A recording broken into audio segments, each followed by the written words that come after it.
Good morning. Welcome back to Box to the Battlefield. And today I'm going to work on this lamp today and talk about the shade today and the conclusion on our little vignette here with the Brummbar. But I want to show our viewers what models can be if they just put them on bases. And today I've brought a collection. Majority of them are my own. This is Greg Chillar's and Tom Carnes, this beautiful Israeli Sherman, and a few others that are not mine, but in general they're my vignettes. And we have a substitute tank filling in for David Sherman today. We have a Panther tank built by Paul Burgess, only because Dave's taken his Shermans down to the shows and showing them without the groundwork. So I just want to make a note and have you guys make a note at how beautiful these models are because they have groundwork.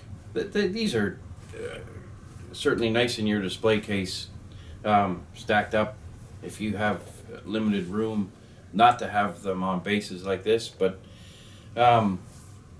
I did some calculating on my bases a little earlier today and realized that there's only about 12 to 15 hours worth of bases here as far as construction, but not including the drying time of all these vignettes.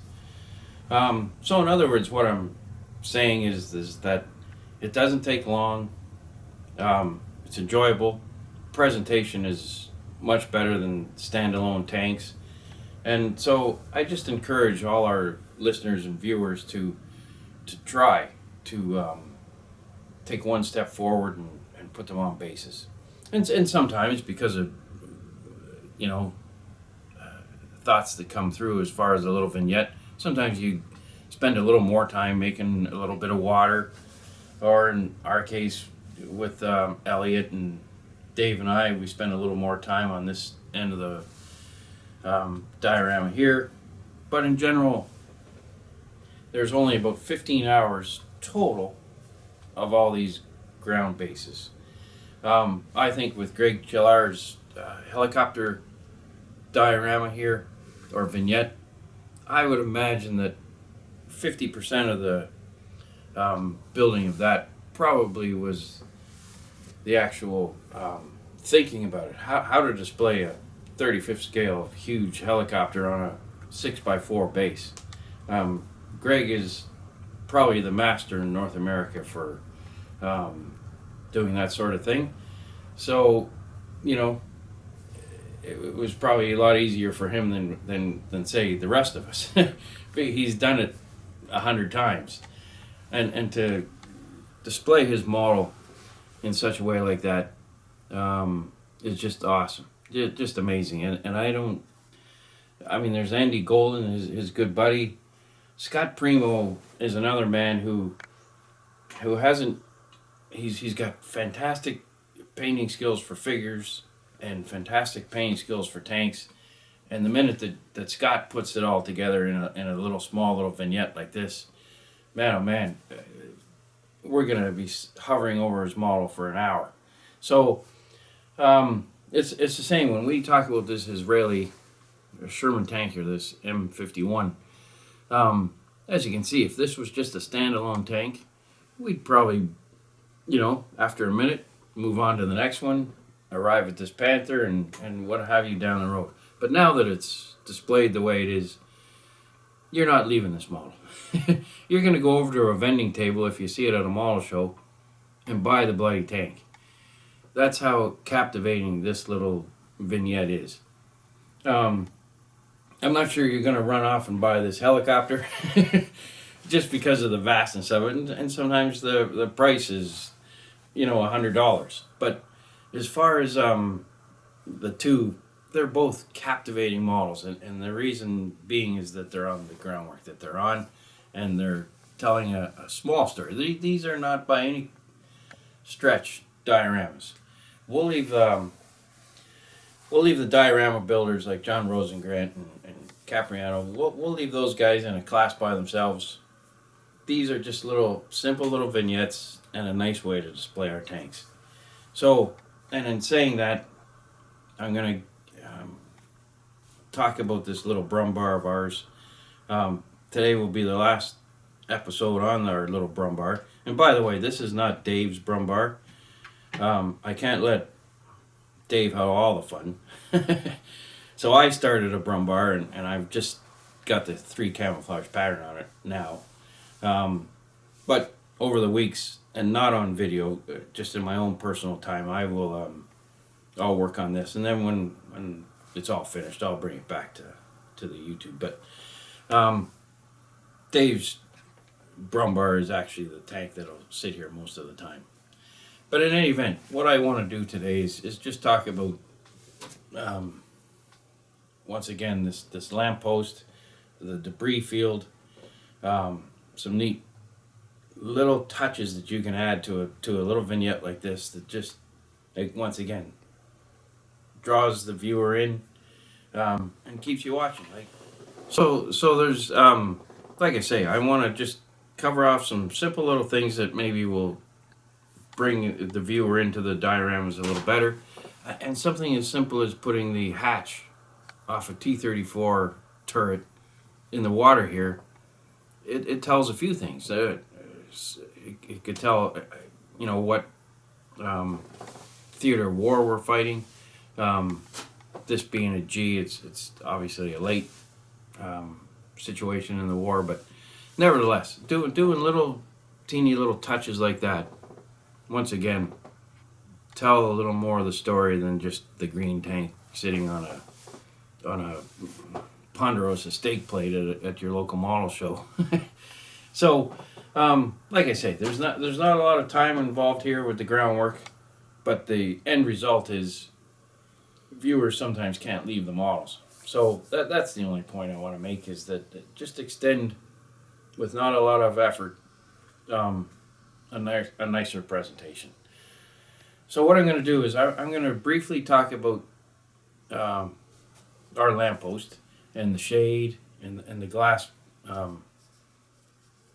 bulbs that sit underneath here, and then I'm going to take this lamppost away, and you'll see how the vignette just loses a little bit of something. So all these little things are important. And fortunately for the viewers and for the modelers, mini art has really taken over that part of the hobby in a very inexpensive way. These are all mini art lampposts, but they make a whole series of railroad equipment and railroad accessories.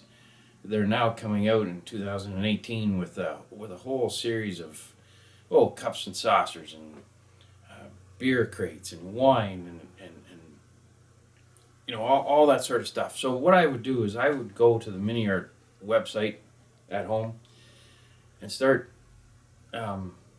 looking into the new products that mini art's going to bring out, and just let that sort of lead you down into what you're going to do next as far as a groundwork piece.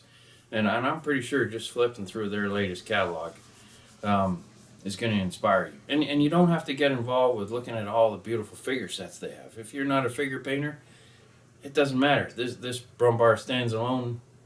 Maybe you'll never have a figure standing next to it. So don't worry that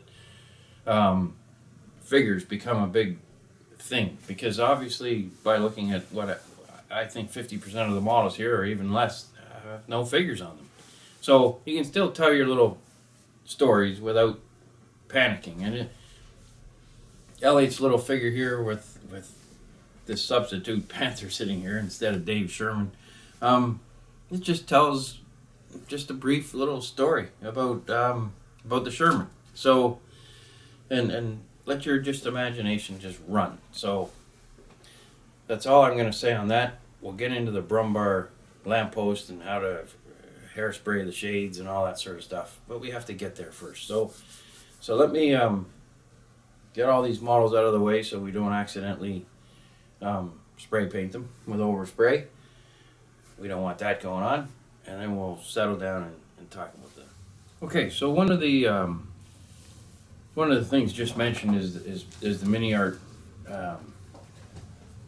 series and line of extra things that they're coming out with. But the lamppost that we have on our little vignette, it's a mini art 35523 is their product number. Here it is there, but you can see just on this one page alone, you know, there's all kinds of little additives that I mean, even as simple as this railroad track with a, you know, a tank going over top of that, a little Hetzer or something. It's just endless using these products. So get down to your local hobby shop and start talking up mini art. It seems to be an inexpensive, you know, way to add little details onto your little diorama here. So enough said about that, but as you can see, that's where I get a lot of my things from. Now doing the lamppost, it's a little tricky. It's designed in such a way that it's going to need a little TLC. This is basically the early assembly without the shade on it. And as you can see, beautifully put together. But one of the things that maulers can't stand are seams in their products, whether it be their tanks or other pieces of what they're working on. So to get the seam out, it's difficult because these glue together like a clamshell. And with all the intricate little wrought iron around the top here, if you assemble this the way they suggest, it's very hard to get the seam out of the back here.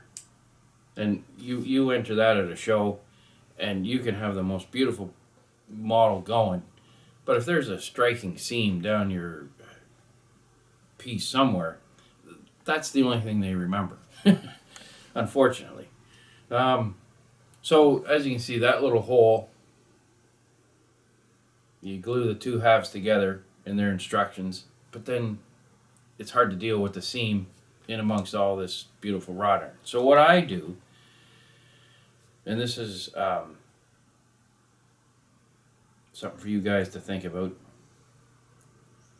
is to assemble it like so. There's no glue involved here. And then take a saw. So this is still in two pieces, and you're gonna want to sand out that seam. So what you can do is take a saw blade. Don't take your tweezers. Don't use this and nip this off. Unless you have those god hands or super sharp Tamiya ones, it isn't gonna work. Take your saw blade, and what you're gonna do is you're gonna cut the top off. It's only gonna take you a second.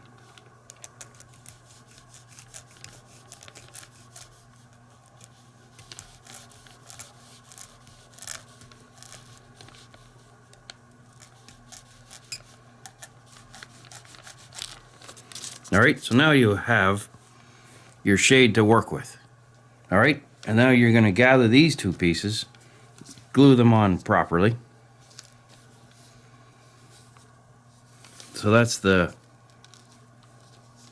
then you're gonna glue your shade back on once you get the seam out. So what I'm gonna do off camera is I'm gonna glue this together. Actually, before we move there, this is actually the light bulb, but you don't want that light bulb. That's too hard to paint, and it doesn't look, you know, appropriate. So take your Tamiya tweezers and start cutting, and just cut that bulb away.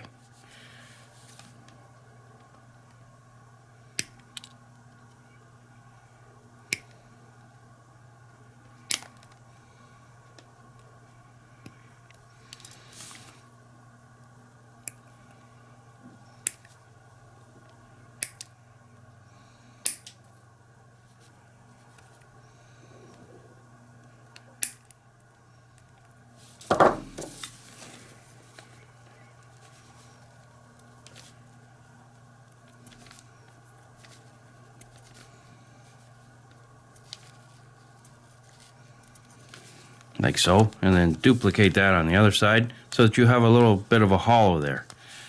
See, mine has no bulb in it yet, but it still has the hole. See the hole there? And then what we're going to do is we're going to go over to your local hardware store, and these are little flash bulbs from for automobiles. And what you're going to do is then start cutting this to fit. So this is just a little flash bulb for a blinker on your car. And then just, now wear safety glasses. I won't start cutting this until I get my safety glasses. But you don't want a little shroud out of this arcing into your eye. So just give me a moment. I'll go get my safety glasses. And then all you have to do is just sit there and peel this to shape. And then you use a little bit of crazy glue, CA glue, and you're going to glue this bulb into your shade. It looks awesome. So let me get the safety glasses, and then we'll proceed with that. And then I'll show you a little bit about how to do this. Alrighty. Okay, so before we get to our light bulbs and our breaking of the glass, what I'd like to do just to walk you through just a step that we've done before, but just for reinforcement. I've sanded it all down, got the seam out, and like I say, you can assemble this without breaking this part up, but it's a real drag to start taking the seam out of right back in here. You know, you're gonna bust this, and you're gonna, so this is just a 2-minute little thing. I've already attached the holder on there, and what I'm gonna do is to just paint it some wrought iron color. And the wrought iron color, I just make it up as I go, but XF9, XF69, the combination of about 60-40 is gonna make you, and just if you're worried about what color to use, just go to your street in your neighborhood and just look at the manhole cover. That'll tell you which color you're going to use to paint these things.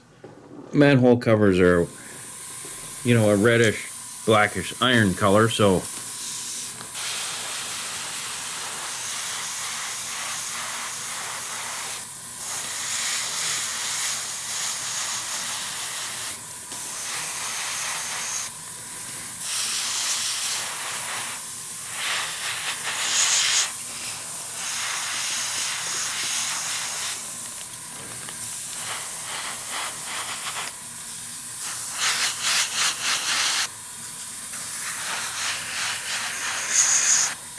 and make sure that you paint the whole shade and put on, you know, a few good coats, because we're gonna, I'm not gonna demonstrate the hairspray technique, but to accomplish what we've done on this little lamppost, we've obviously used our hairspray a lot. So so put on some heavy coats of this iron color.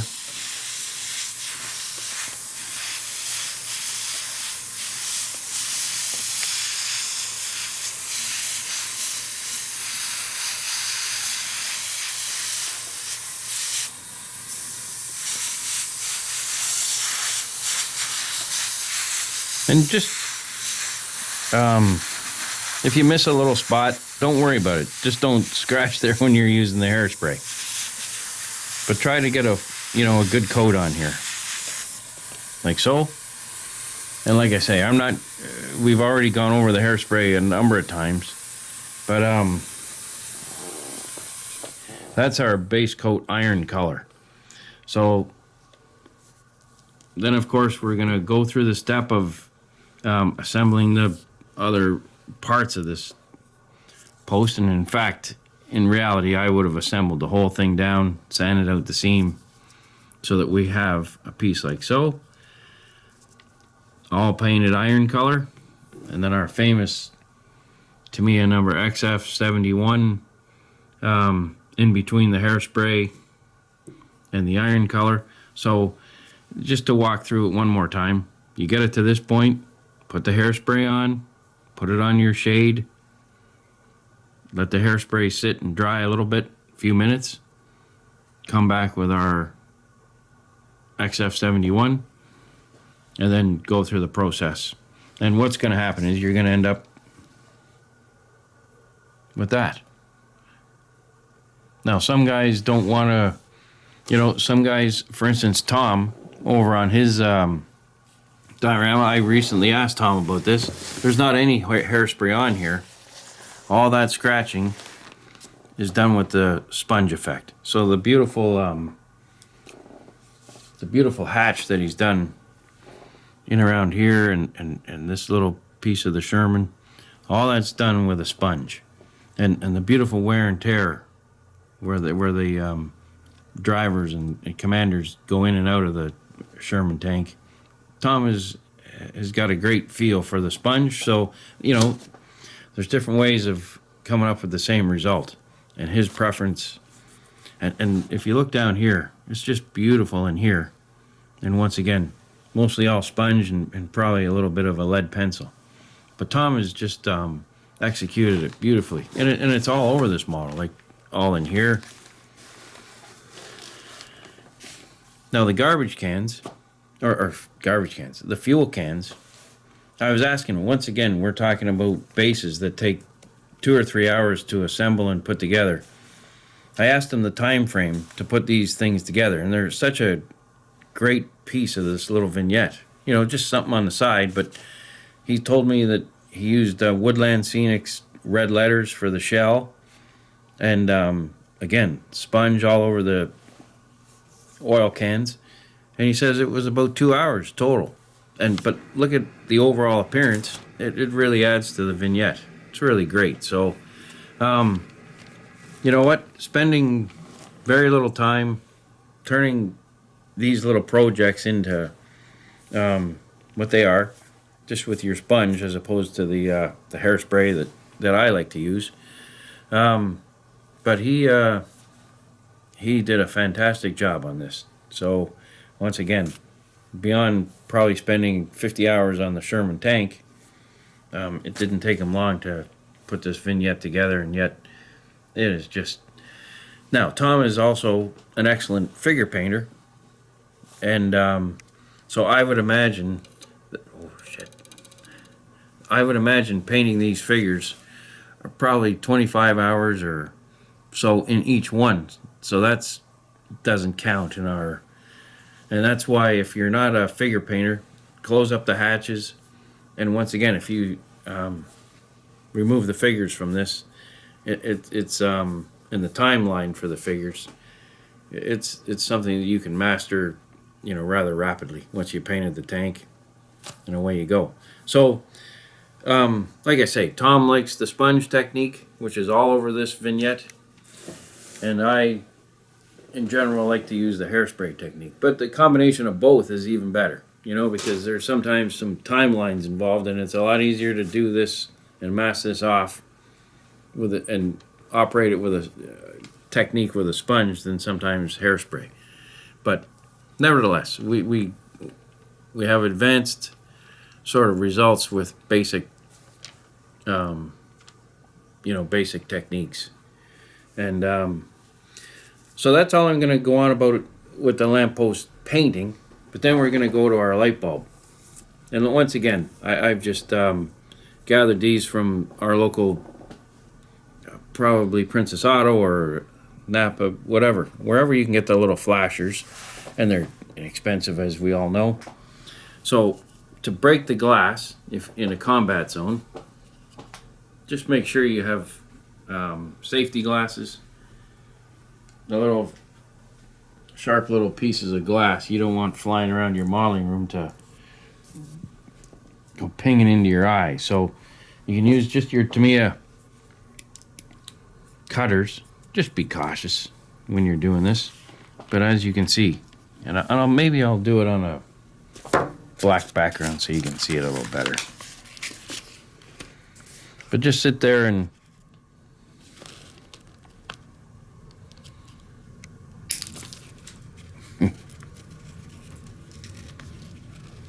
maybe do it in a cardboard box or on a piece of tape. But these little pieces here are going to end up on the floor of your diorama underneath this light bulb. So you get a little gathering of glass, and you still got a little bit of bulb to glue and you're going to have to use crazy glue for this, but you're going to crazy glue a bulb and the pieces of glass into your shade here. Now, in my case, I'm going to have a full bulb. So I'm just going to, with crazy glue, insert that into there. Like so. And it's very convincing for a lamp this size. So I'll do this off thing because I have to center it, of course, and I have to, do that with crazy glue, and I want to make sure that it's centered. So, anyway, not hard to do. And now let's just look at our vignette for a second without the lamppost and without a bit of the debris field on the street. And then I'll assemble it all together with all that stuff on it, and you'll see how the how this little vignette just gets a little. It's like Tom's electrical lamppost here for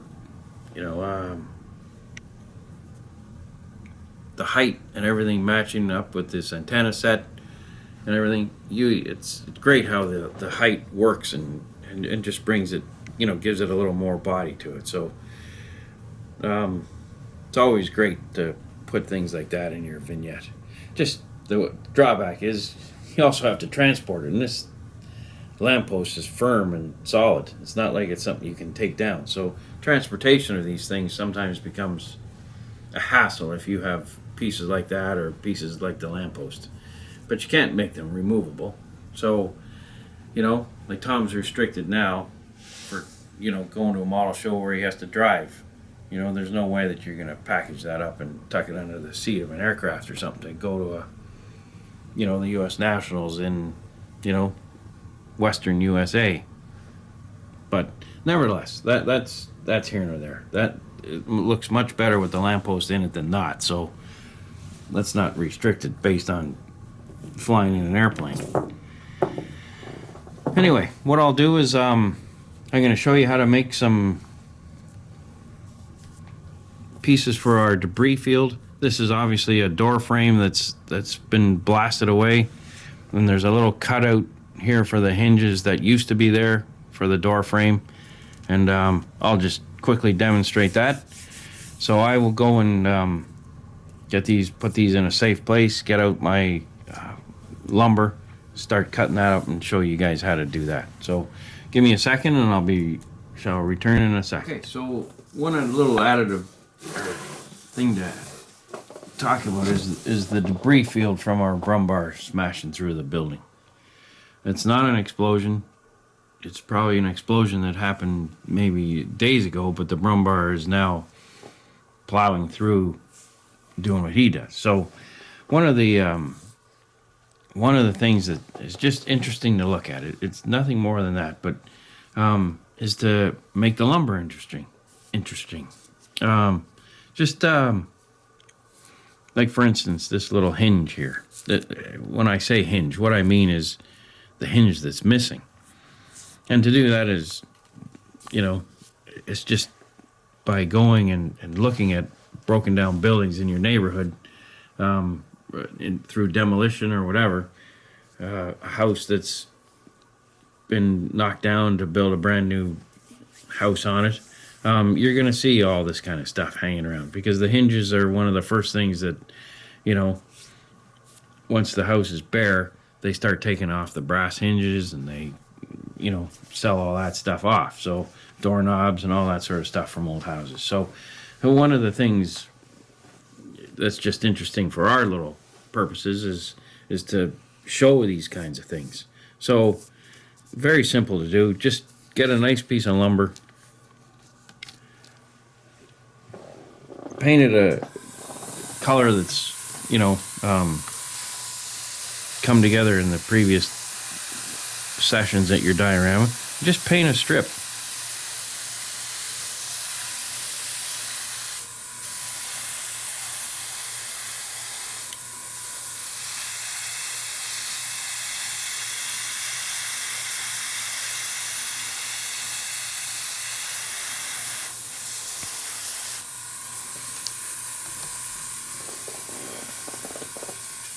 Now remember, not to paint the backside, because obviously the backside of this door frame is against the wall, so there's going to be no paint on that side of it.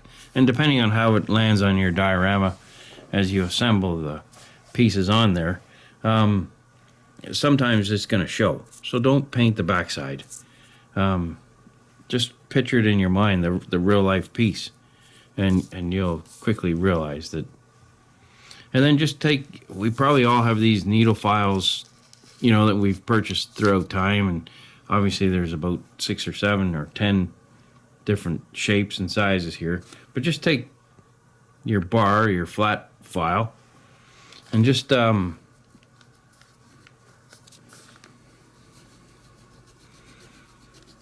simply make the grooves. See, so instant. Then you're just going to take your pin, just take a pin for sewing, or in my case, I take Dr. Cranky's little pin, make the screw holes,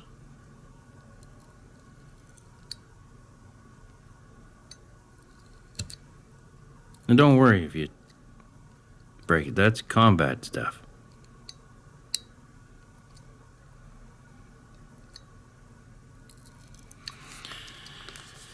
Once you get that, and maybe make a second one.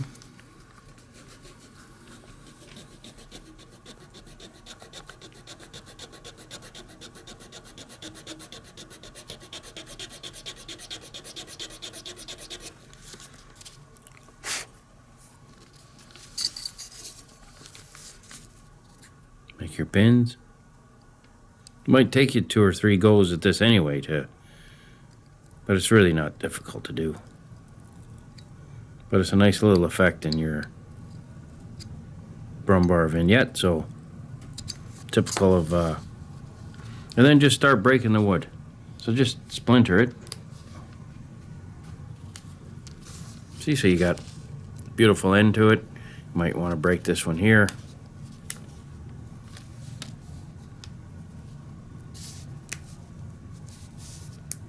Wait till you have a nice break.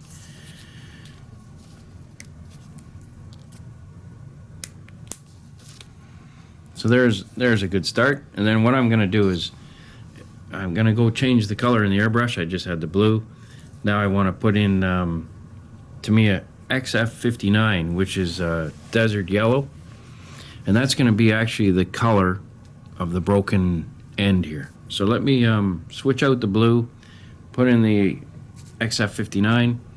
I'll give it a little zap with the spray, put a little MIG ammo wash on it, and presto, in all of 10 minutes you've got interesting looking lumber to add to your, because they can't all be just sticks, and it's very important to keep them all in different sizes.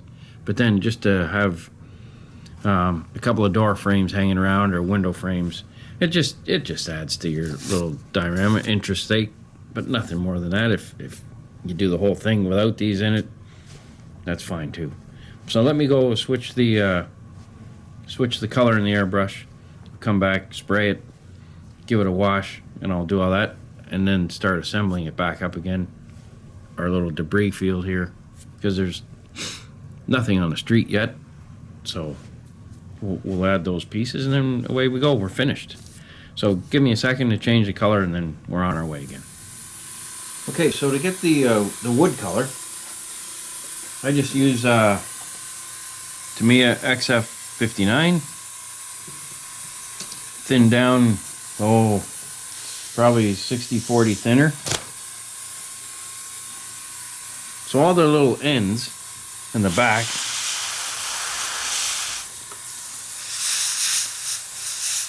and that's just because store-bought HO lumber this is where this all comes from. HO train sets and for building structures and what have you. It's just too bright in color. So to give it a little scale color, I just use a little bit of paint mixed with a lot of thinner. So So then where our hinge used to be and is ripped off. And don't cover your vignette with these little things. 1 or 2 is just fine. Beyond that, it's too much.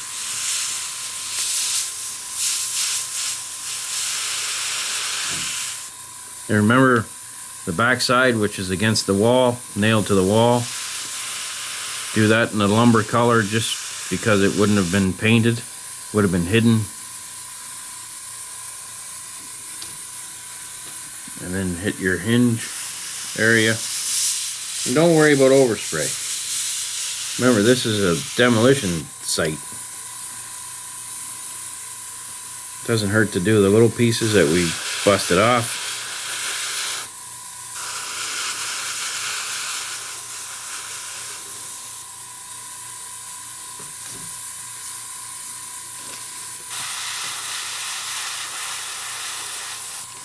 Okay, and then just, you have your leftover piece of lumber, just give it a spray. Because you're probably going to break that up and get it on your debris field as well. So give it a spray.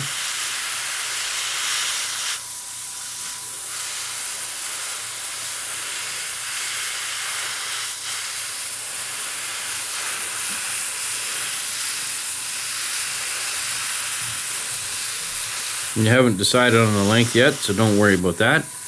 Doesn't hurt to have a little bit of blue showing through. And we'll just let that dry a second, and then we'll hit it with some MIG wash. This is obviously a very used bottle. I just used number 1000, but MIG has a lot of beautiful colors. As long as you like track color and slimy green and all that sort of stuff, that's all you need. You just need a little wash just to sort of antique these up a little bit. So let these dry for 2 or 3 minutes. And our piece here, our piece of lumber, I'm gonna just let them dry off camera, and then we'll come back, we'll give them a wash, and start assembling our debris field. Now what's gonna happen is Dave's gonna bring back the appropriate Brummbar, because obviously this is not finished whatsoever. I've only just started the back end here. This is the only part of this Brummbar that's even started to really be weathered and what have you.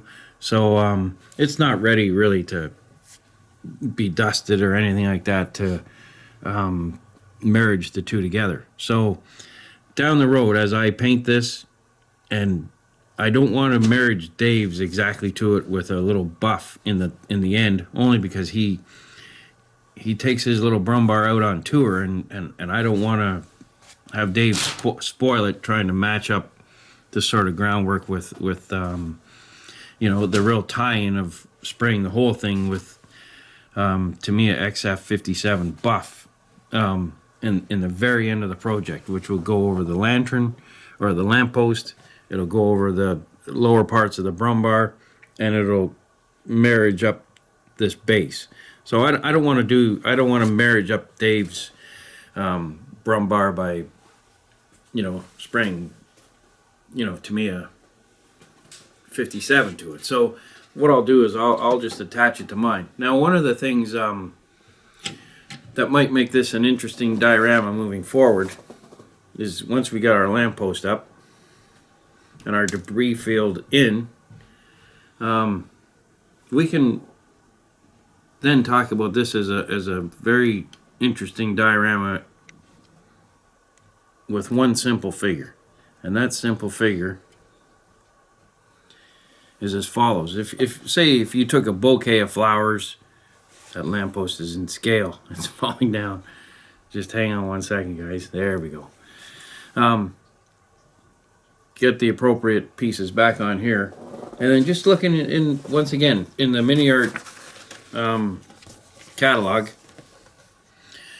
You put a bouquet of flowers on there, and you sort of have a little bit of graffiti on here, and it's sort of Berlin, maybe a month or two after the war.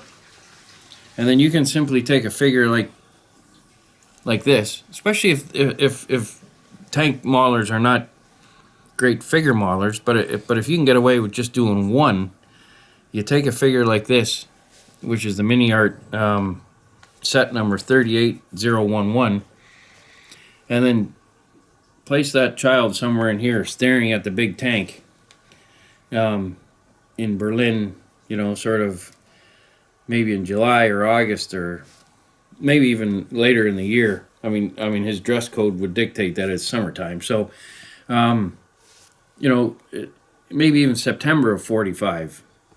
That might be, once again, an interesting little vignette. So keep all those things in mind. They're simple little things to do, and it just makes your modeling a little more interesting. So keep that stuff in mind. It's a cool way to display the models. All right, I will get out the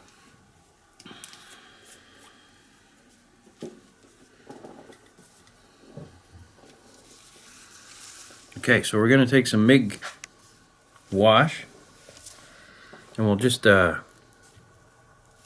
little bit of thinner on our lumber. This is just clean thinner.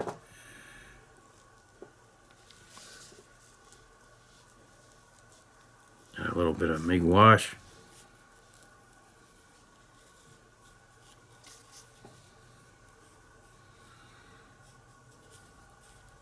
There you go. You have a weathered piece of lumber ready to drop down in your thing. And what you're going to do is you're going to obviously snap that and break it. But let's get at our hinges for a second. Give that a little bit of a wash.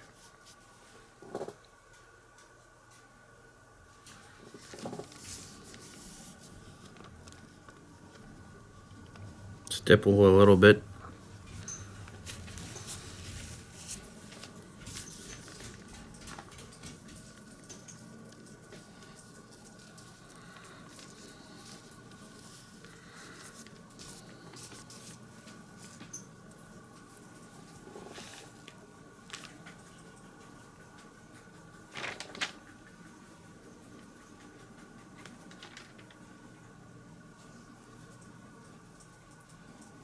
And if you sort of feel you've lost where the hinges used to be, just take your needle file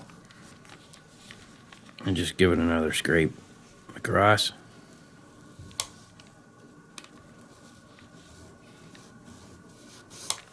And it'll pop right back in again. So again, we put these and we lay them in amongst our debris field, and it's just, once again, it just makes them all just a little more interesting. And maybe a viewer looking at your diorama, a friend, a hobby friend, isn't necessarily going to see what we just added the first time he looks at the model, but certainly certainly shortly thereafter, he's going to suddenly see, holy Jesus, this is much more interesting than first observation goes. I mean, you have about 7 to 10 seconds for someone to have a little bit of staying time on your model. So by adding that kind of thing, you know, the little hinges and notches where hinges used to be, and little, like I say, the fact that all these pieces of lumber are not the same size, again, a little more interest. But what'll happen is, for our next little visit, which will be very brief, I'll just extend a little dusting along here. I have to clean out my airbrush and add probably to me a number 57, XF57, just to carry out onto here a little bit. And then pretty well the project is done. Now, like I said, moving forward, having that little boy standing here and maybe a little bouquet of flowers sticking out of the barrel or something might conclude the whole piece. So that moving forward, I mean, just painting the figure is going to take me a week or two. So I look forward to meeting you shortly, and hopefully all those things will be in place next time I see you. Thanks so much for watching, and we'll see you soon. Okay, just want to mention a local show coming up. Torcan model show is coming up on May 26th 2018. Hopefully these two models will be there finished. Obviously Tom Carnes is finished and looking smart.